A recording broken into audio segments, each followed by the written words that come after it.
Capítulo 17. Página 21. Ah, aqui, essa daqui aparece direitinho, nos outros livros não aparece. Capítulo 17, página 21.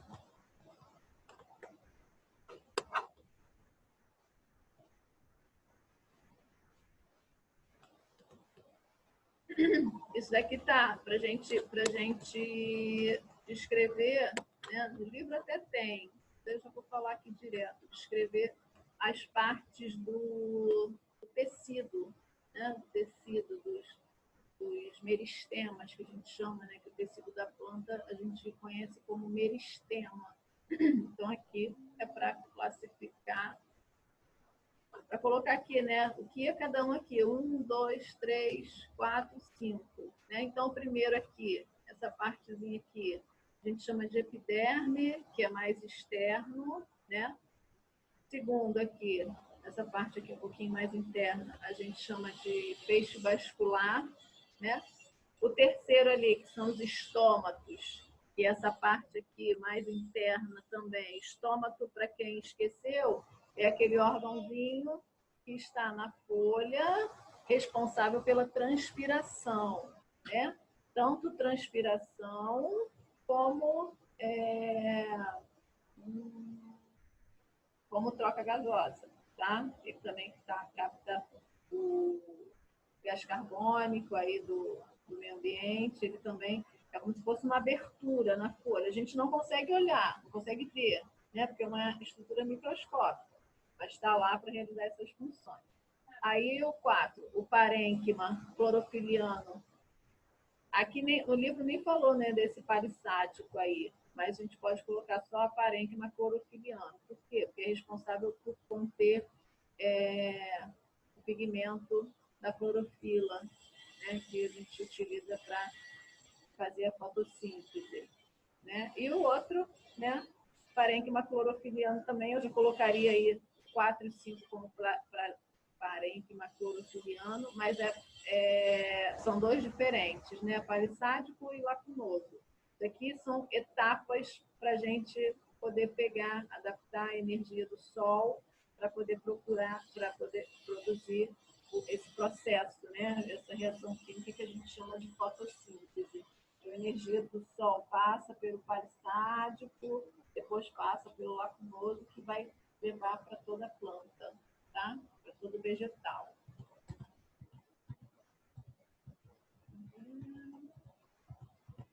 Com relação à matéria orgânica produzida na fotossíntese, matéria orgânica que é produzida na fotossíntese é o açúcar, tá? A glicose, né? Que é um tipo de açúcar. Então, quando a gente fala em matéria orgânica, porque da glicose vai gerar energia. Da glicose depois eu vou conseguir transformar, fazer a troca gasosa, tá? Então, essa glicose ela é produzida durante o processo de fotossíntese.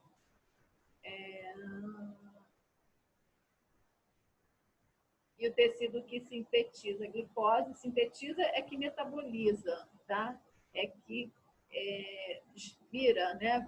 Pega a matéria orgânica e transforma em glicose. Então, o tecido que faz isso é ali aquele parênquima clorofiliano. Por quê? Porque é o tecido responsável pela fotossíntese. E eu vou precisar de glicose para realizar a fotossíntese, tá? E o tecido responsável pelo transporte é o floema. Por quê? Eu estou pegando lá da folha, estou trazendo para baixo, tá? Então, o floema é aquele que pega a energia, a substância elaborada, né, durante esse processo de fotossíntese e traz para baixo até chegar lá na raiz. O xilema já é aquela matéria bruta, que é água e sais minerais, que leva da raiz até lá em cima, né? E é esse ciclo. Né? Ele leva a matéria para lá aquela matéria é transformada, é metabolizada e desce novamente. Então, aqui é um desenhozinho, né? Desenho e esquematize aí a raiz com todas as suas zonas ali. Aí, se vocês não quiserem desenhar, vocês só citem. Né? E aqui a coifa, que também é conhecida como zona de multiplicação. Essa daqui Aqui está a zona de alongamento, mas também pode ser zona de crescimento, zona de maturação, zona de ramificação. A gente tem os ramos aqui que fixam também a raiz à superfície. Né? Então, isso aqui é um desenho que vocês têm que ter aí.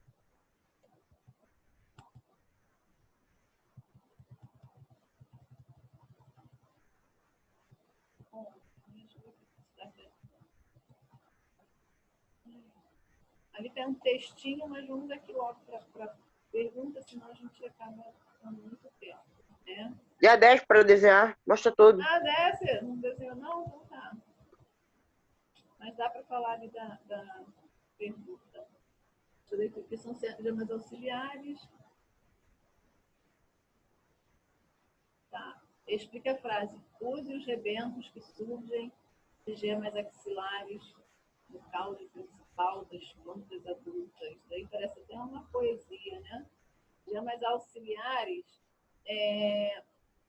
ali está a parte científica. São zonas meristemáticas situadas na base da folha. Mas eu não sei se vocês já observaram, não sei se aqui tem, parecendo que vai sair uma outra folha, como se fosse formar uma outra folha, onde está localizada a folha, como se tivesse um brotinho, né? Ali. Aquilo dali que é a gema auxiliar, tá? Como se fosse um brotinho da folha, como se ali naquele local fosse sair uma outra folha, tá? Explique a frase. Os rebentos que surgem de gemas auxiliares no caso principal da planta. Ah, mas isso aí é em relação lá ao texto que é grande que a gente não leu. Então, a frase significa que o cultivo da couve deve ser feito com os ramos que brotam do caule. A couve, ali, aquela folha grandona, não sei se vocês também já repararam, também tem a folha grandona, e tem embaixo da folha da couve, tem como se fosse um broto, como se fosse uma outra folha saindo dali. Então, essa frase significa que eu tenho que cultivar essa parte da folha, né? Que brota do caule da folha, porque aquela parte que a gente não come da folha, geralmente a nossa mãe tira, né? E come só a folha, né? Tira aquela parte do que a gente está tirando ali, é o caule. E nisso, quando a gente tira, a gente acaba tirando também essa gema auxiliar ali. Né? E aqui está falando para cultivar a folha a partir dessa gema auxiliar. É como se fosse um broto da folha, tá? Foi aí, Jansen? Foi. E essa de gemas auxiliares, você conseguiu copiar também? Essa daqui, ó? Também tem a...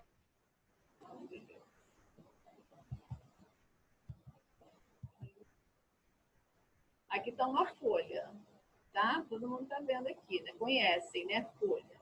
As nervuras que eu falei, ó, não sei se vocês estão enxergando, são essas linhas aqui que está meio na diagonal, né? Aqui, ó, das folhas, né? Então, aqui é uma folha composta. Por quê? Porque tem vários, não sei se a gente, no livro abrange essa parte aí, mas é uma folha composta, porque abrange um conjunto de folhas, né? No mesmo lugar aqui. Eu não sei se vocês já viram, existem as folhas simples, né? Quando saem e formam uma única folha, né? Uma única folha, igual a folha da couve, ali é uma única folha, né? Aqui já é um conjunto de folhas. Então, isso aqui a gente chama de folha composta, tá? Mas vamos lá a pergunta para ver qual é. Descreva o tipo de nervura foliar e de que maneira essa característica permite classificar a planta em monocotiledôneas e eudicotiledôneas, né? Ali, a nervura, quando essa nervura está inclinada, né, a gente chama de nervura reticulada, tá? E essas nervuras reticuladas são comuns nas plantas eudicotiledôneas, né? A gente tem dois tipos de planta. né? A monocotiledônia e a eudicotiledônia. A eudicotiledônia a gente chama de monocotiledônia verdadeira, aquelas mais antigas, né? E uma das características dessas plantas são esse tipo de nervura na folha, essa nervura inclinada, tá? Diferença entre... A gente tem dois tipos de plantas, né, nas plantas que possuem frutos com sementes. A monocotiledônia e a dicotiledônia. Qual a diferença entre uma e outra? A monocotiledônia, quando a gente abre a semente em dois, a gente vê apenas um pontinho na semente ali. Esse pontinho a gente chama de cotilédone. Eu faço, porque aí eu mostro para vocês, mas não tem. Fala, mas não tem. A gente chama de cotilédone. Então, quando eu parto a semente ao meio, abro a semente e vejo um único pontinho na semente, a gente chama de monocotiledônio. Por quê? Só tem um cotilédone, tá? Quando eu abro a semente e vejo dois cotilédones, o cotilédone ali é a substância nutritiva que vai nutrir a semente no estágio inicial de desenvolvimento, tá? Então, vai ser nutrida a semente através daquilo dali. Quando eu abro a semente e eu vejo dois pontinhos, é monocotiledônia. Quando eu abro e vejo dois pontinhos, é dicotiledônia. Às vezes a gente consegue ver a olho nu, depende da semente, tá? Outras vezes só através do microscópio, tá?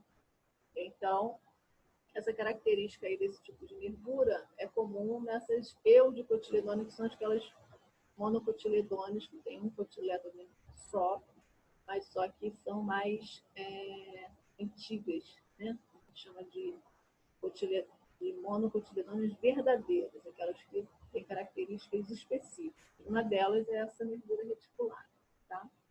Sabendo que a imagem mostra uma folha composta, né? Identifique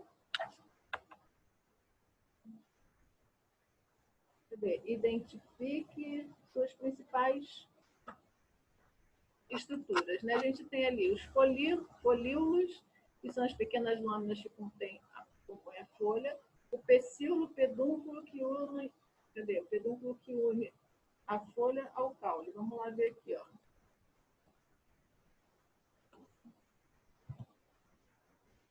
Eu tenho aqui o folíolo, que é nada mais é do que isso aqui, essa lâmina aqui que compõe a folha, aqui, tá? Então, a gente tem ali o folíolo, a gente tem o pedúnculo, que é isso aqui, tá? Que vai sustentar toda a estrutura foliar, tá?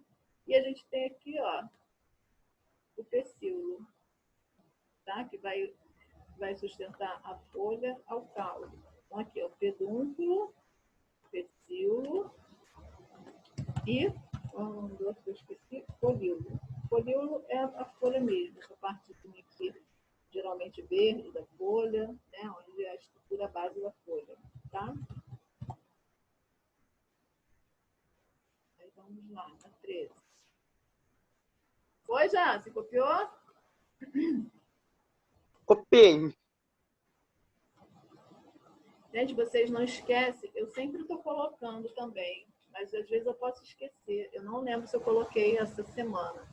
Quando vocês forem, lembra que eu falei? Quando vocês forem fazer os exercícios lá da plataforma, não esqueçam de copiar a resposta, tá? Só a letra da resposta, como exercício de múltipla escolha, só exercício da semana de tal a tal. Letra A, letra B, vocês coloquem lá, tá? Para não ter problema. Eu falei para vocês, tem algumas pessoas que fazem os exercícios, mas consta que não fez. Então, para não ter problema, pelo menos já está copiado no caderno de vocês. Então, vocês não esqueçam, tá? Então, vamos embora. A enxertia é um procedimento que implica transplantar a parte aérea de uma planta, né? Essa partezinha aqui, ó, aérea de uma planta, para a parte subterrânea da outra. Eu pego essa partezinha daqui, corto, né? E vou inserir essa partezinha aqui na parte já cortada de outra planta. Isso aqui Eles fazem muito, sabe com o quê? Com cacto. Não sei se vocês já viram.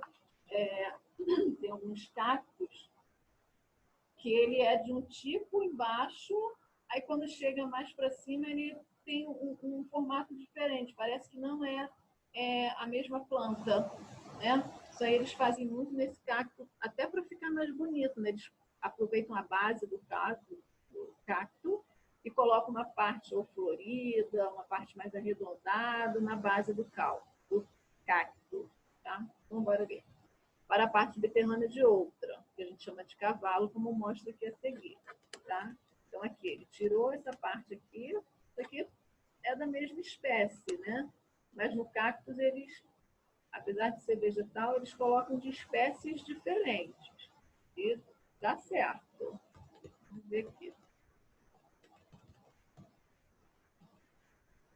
Depois de estabelecida essa conexão entre os tecidos condutores do cavalo e do cavaleiro, né? O cavalo é a parte de baixo, o cavaleiro é a parte de cima, obtém-se uma planta com características de ambas. Né? Por exemplo, a grande produtividade de frutos, de espécie escolhida como cavaleiro, e grande eficiência de absorção da água. O que eles utilizam isso aqui? Isso aqui vai ser...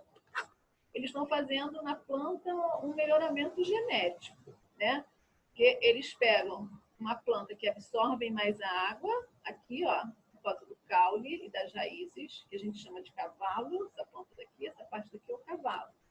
E insere nesse cavalo, né, faz um enxerto, né, de uma planta que, de repente, dá uns frutos, né, que essa planta de baixo aqui não daria, né, dá uns frutos ou dá umas flores bonitas, né? Então, o que ele faz? Ele se aproveita do que o cavalo pode proporcionar, tá? Para melhorar o aproveitamento dessa parte de cima aqui, que é o cavaleiro. Para ele, como aqui eu estou conduzindo mais água, mais nutriente, essa parte de cima aqui vai ter um melhor desempenho. Vai produzir mais fruta, ou vai produzir flores mais bonitas, né? Vai produzir, se for a folha daqui da planta que eu utilizo para alguma coisa, essas folhas vão ter um melhoramento genético, justamente por causa desse cavalo aqui, ó, que está transportando mais folhas, né? Mas aí, beleza. Cadê a grande produtividade de frutos escolhidos como cavaleiro e a grande eficiência na absorção de água e minerais daquela tomada como cavalo? Eu acabei de falar. Que tecido possibilita a fusão do enxerto desse tipo de procedimento? Explique. Para acontecer esse tipo de procedimento, eu tenho que ter um tecido que não tenha, é igual o nosso corpo, tá? Não tenha tanta rejeição. Porque eu vou colocar uma planta de outra espécie ali naquele local, né? E assim como a gente, as nossas células podem rejeitar. Na planta a mesma coisa, tá? Então, eu tenho que ter um tecido menos diferenciado, né? Para que a planta não sinta tanto. Né? Qual tecido menos diferenciado? É esse tecido aqui, que a gente chama de câmbio. Tá? É um tecido meristemático, né?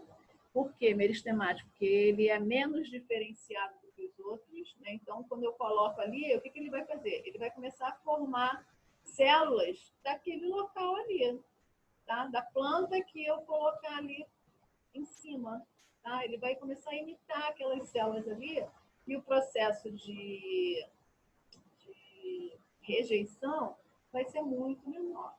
Tá? Então, tem que colocar um tecido que não sofra esse processo de rejeição. Então, aqui, ó. Aqui vocês podem até deixar desse jeito aqui, ó, o câmbio, né? Mas eu coloquei uma maneira mais fácil de entender, porque o câmbio é um tecido meristemático em que a planta não sofre rejeição. Não sofre, não. O risco de rejeição é menos, é bem menos do que se eu colocasse um outro tecido ali. É como se fosse as nossas células tronco, tá? Nossas células tronco do nosso organismo são células indiferenciadas que a gente pode formar novas células, né? De acordo com o que eu quero. Tipo, se eu colocar essa minha célula tronco, se eu precisar de célula renal, essa minha célula-tronco, ela não está diferenciada ainda, ela não sabe o que ela é, tá? Então, o que acontece? Se eu colocar um rim, ela vai começar a produzir células renais.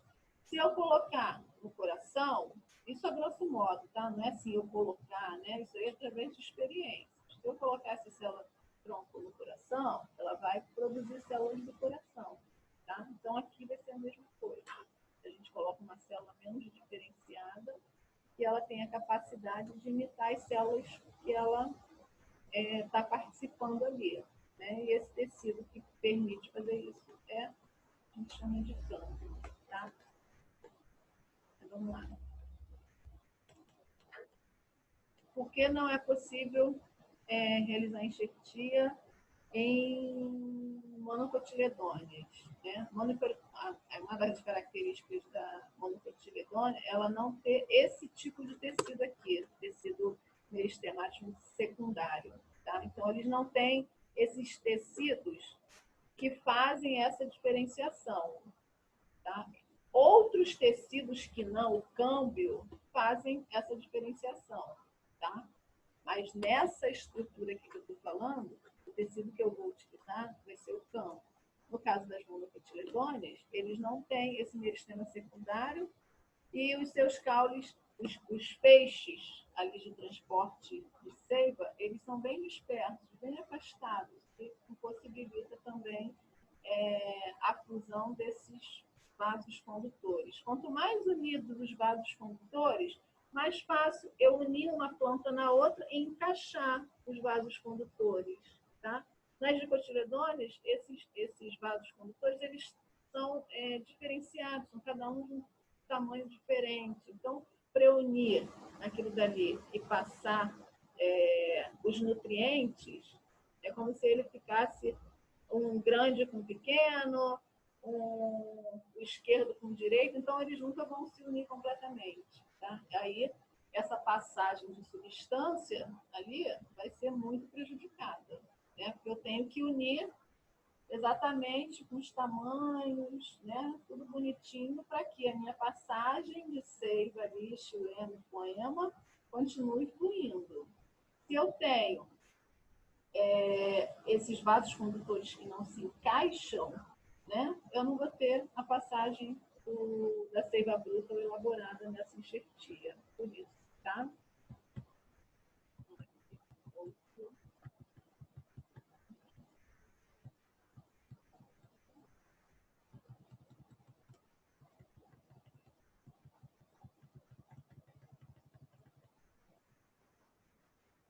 Aqui a gente tem dois tipos de caules. Eu vou falar, essa parte de múltipla escolha, se eu falar opção por opção, vai demorar muito, né? Então a gente vai começar só a comentar a correta. Tá? Só se eu achar necessário comentar uma outra coisa, a gente vai comendo. Tá? Mas ele tem duas figuras, né? É correto afirmar. Para falar a respeito dessas duas imagens, tá? Então, a estrutura A aqui é a raiz da eudicotiledônea. Essas características aqui, gente, estão no livro de vocês, tá? Eu não tem como eu ficar voltando e indo toda hora, mas está no livro de vocês e algumas coisas eu até já falei na nossa aula. Algumas coisas que eu esqueci no momento da explicação, eu até falo novamente. Igual essa parte da explicação de monocotiledônea e dicotiledônea, eu realmente não tinha falado. Mas aí, para vocês saberem, eu falei. Né? Então, vamos lá. A A, né? Figura A, é a raiz da dicotiledônea, pois apresenta poema e xilema alternados na região central preenchida com xilemos. Aqui, na nossa aula, a gente viu como é a estrutura da raiz. Né? E aqui, a gente olhando e pegando lá uma raiz na estrutura, né, que tem no livro aí, a gente vai ver que apresenta poema e xilema alternado, né, e uma região central, aqui, ó, conhecida como xilema. Tá? P, caule também é da eudicotiledônea. Os dois são da eudicotiledôneas, as monocotiledôneas verdadeiras, aquelas que possuem propriedades específicas. Né? Por quê?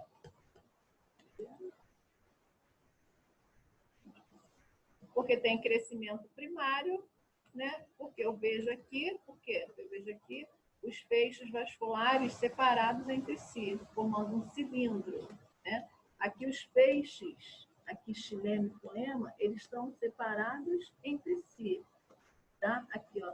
E cada feixe daqui, ele forma como se fosse um cilindro, tá? Uma estrutura mais cilindro, aqui, ó. Tá? É lógico que aqui, né, apesar dele estar falando aqui a gente não vê como um cilindro, a gente vê mais como uma bolinha ali, né? Mas aí a gente vai associar a imagem com o que ele está falando ali. Então, a alternativa é 15. Cadê? Há mais de 300 anos, o cientista italiano Marcello Malpighi realizou um experimento no qual ele retirou um anel da casca do tronco da árvore. O que ele fez aqui? Pegou o tronco, o caule da árvore e tirou esse anel aqui, né? Deixou essa parte aqui do tronco da árvore exposta. Com o passar do tempo, a casca entumeceu na região acima do corte, né? Então, o que aconteceu? Essa parte aqui, ela modificou. Acima do corte, ela ficou mais rígida, né?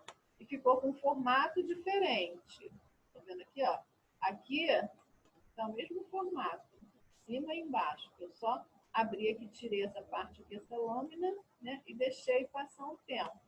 A parte de baixo ficou com a mesma estrutura, né? A parte de cima modificou, tá? Então, o que acontece aqui? Por que essa parte de cima modificou? Esse entumecimento aqui, aqui fica mais rígido e modifica a forma. O que aconteceu?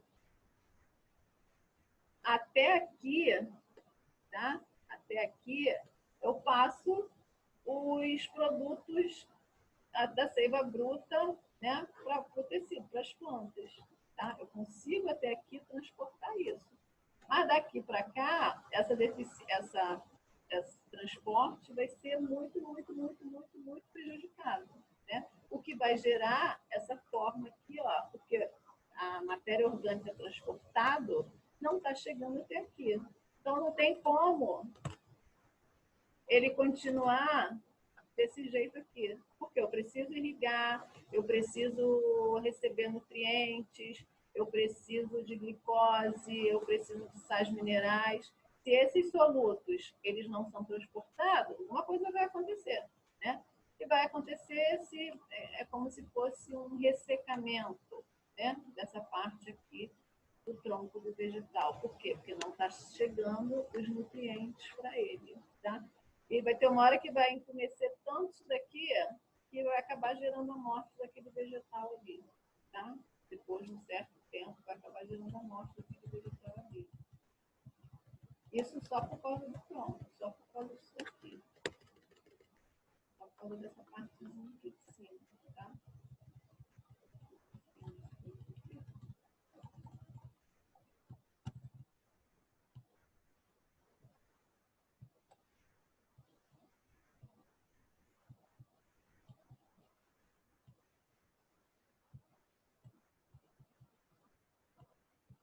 Essa parte dos vegetais aqui não da classificação em si, mas a parte dos órgãos vegetativos, a intenção esse ano era fazer uma prova prática, né? Mas não sei nem se a gente vai conseguir, porque quando a gente voltar, já vai ser o próximo bimestre, né? O próximo bimestre já é outra matéria.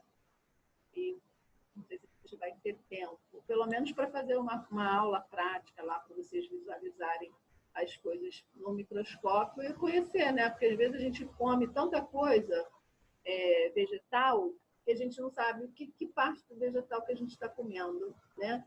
Antes todo mundo pensava que legume era legume, fruta era fruta, né? Legume, tomate, abobrinha, cenoura, né? Batata.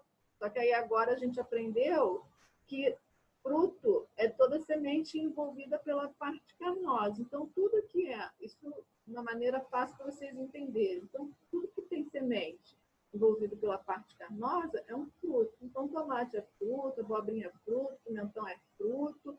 Aí a gente já desmistificou, né, essa parte aí de legume, fruto, o que é legume, o que é fruto, né? Então a gente come, hoje em dia a gente come mais fruto do que o próprio legume, né? Porque esses vários legumes que a gente conhece aí, eles são frutos, né? Então a gente come bastante fruto, tá? Eu vou parar por aqui, deixar essa parte aqui para a gente corrigir na volta, tá? Para poder gravar a nossa aula, né? Porque já está encerrando, falta 5 minutinhos para a gente poder gravar, e a gente já volta, tá? Que é 11h10. Tá? Já voltamos, viu?